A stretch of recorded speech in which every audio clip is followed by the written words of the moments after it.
श्री गणेशाय नमः। वक्रतुंड महाकाय सूर्यकोटि समप्रभ निर्विघ्नं कुरु मे देवं सर्वकार्येषु सर्वदा।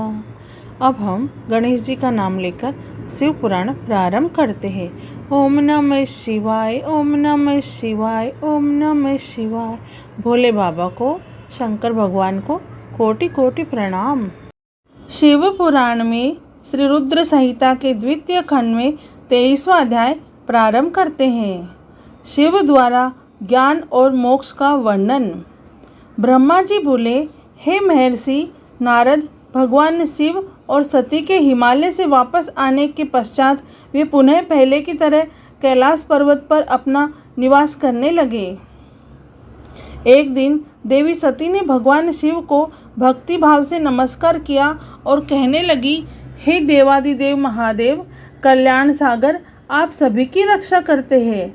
हे भगवान, मुझ पर अपनी कृपा दृष्टि कीजिए। प्रभु, आप परम पुरुष और सबके स्वामी हैं।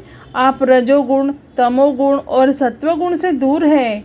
आपको पति रूप में पाकर मेरा जन्म सफल हो गया। हे करुणा निधान, आपने मुझे हर प्रकार का सुख दिया है तथा मेरी हर इच्छा को पूरा किया है, परंतु अब मेरा मन तत्वों की खोज कर रहा है। मैं उस परम तत्व का ज्ञान प्राप्त करना चाहती हूँ जो सभी को सुख प्रदान करने वाला है, जिसे पाकर जीव संसार के दुखों और मोह माया से मुक्त हो जाता है और उसका उद्धार हो जाता है। प्रभु, मुझ पर कृपा कर आप मेरा ज्ञान वर्धन करें।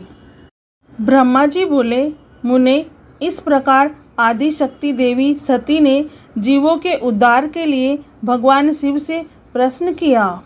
उस प्रश्न को सुनकर महान योगी, सबके स्वामी भगवान शिव प्रसन्नतापूर्वक बोले, हे देवी दक्ष नंदिनी, मैं तुम्हें उस अमृतमयी कथा को सुनाता हूँ जिसे सुनकर मनुष्य संसार के बंधनों से मुक्त हो जाता है।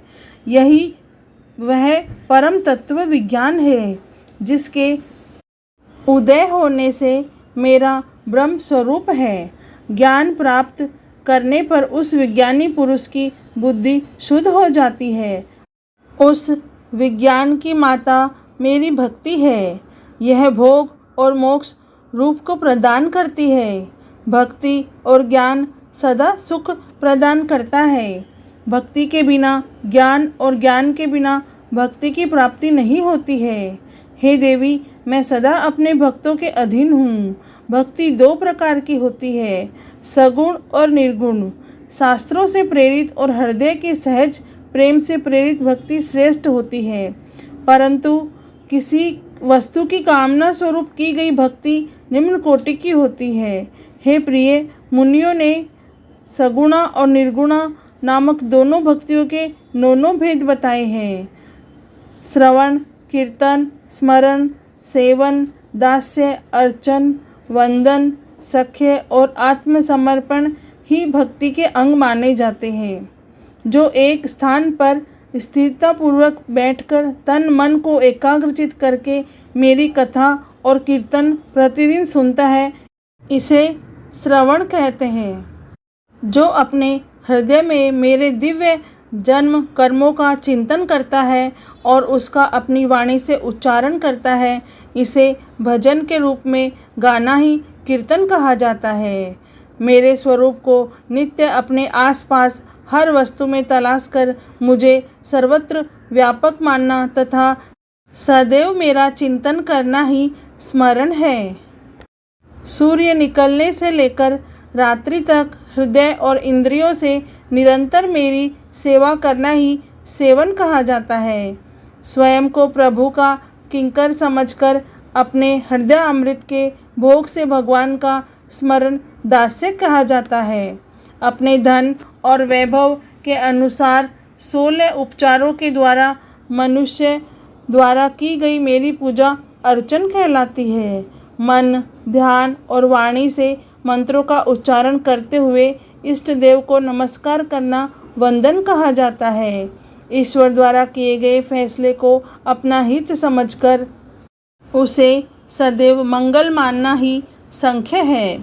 मनुष्य के पास जो भी वस्तु है वे भगवान की प्रसन्नता के लिए उनके चरणों में अर्पण कर उन्हें समर्पित कर देना ही आत्मसमर्पण कहलाता है। भक्ति के यह 9 अंग भोग और मोक्ष प्रदान करने वाले हैं। ये सभी ज्ञान के साधन मुझे प्रिय है। मेरी सांगोपांग भक्ति ज्ञान और वैराग्य को जन्म देती है। इससे सभी अभिष्ट फलों की प्राप्ति होती है। मुझे मेरे भक्त बहुत प्यारे हैं। तीनों लोकों और चारों युगों में भक्ति के समान दूसरा कोई भी सुखदायक मार्ग नहीं है। कलयुग में जब ज्ञान और वैराग्य का ह्रास हो जाएगा तब भक्ति ही शुभ फल प्रदान करने वाली होगी। मैं सदा ही अपने भक्तों के वश में रहता हूँ। मैं अपने भक्तों की विपरीत परिस्थिति में सदैव सहायता करता हूँ और उसके सभी कष्टों को दूर करता हूँ। मैं अपने भक्तों का रक्षक हूँ। ब्रह्मा जी बोले, नारद देवी सती को भक्त और भक्ति का महत्व सुनकर बहुत प्रसन्नता हुई। उन्होंने भगवान शिव को प्रणाम किया और पुनः शास्त्रों के बारे में पूछा। वे यह जानना चाहती थी कि सभी जीवों का उद्धार करने वाला, उन्हें सुख प्रदान करने वाला, सभी साधनों का प्रतिपादक शास्त्र कौन सा है।